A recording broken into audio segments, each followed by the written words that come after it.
This year was a fair value gap. Once price tap into it, I took my entry, stop loss at the swing high. Now there's a lot of concept in this small channel. There's a lot of concept.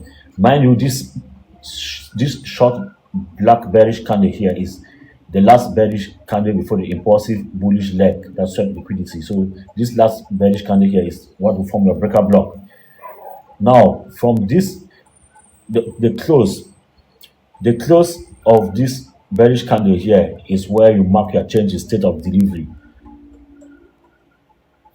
So a change in state of delivery is price closing below.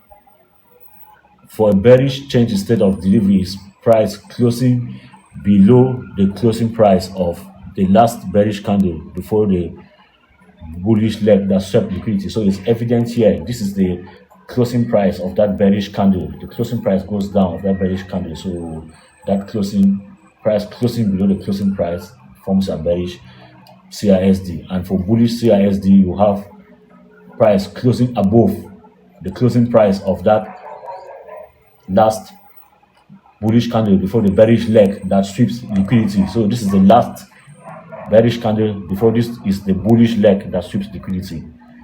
And the Friday to the 3rd of January, whereby price swept previous day highs and reacted to this other block here.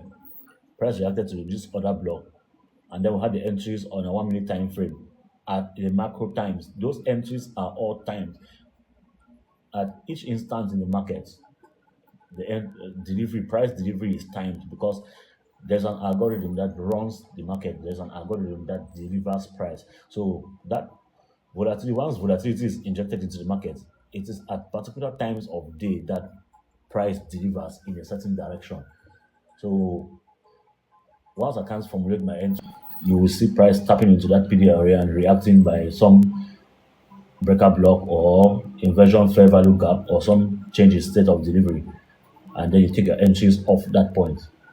It's easier that way to target 1:2. Once you set your entries, you leave your MT5 or whatever trading terminal and you watch that setup play out. We do this exact same thing every day. Every session, you can do it every session, but for me, the most flexible time for me is the New York session. That is where the volatility, the big volume and volatility lies. Though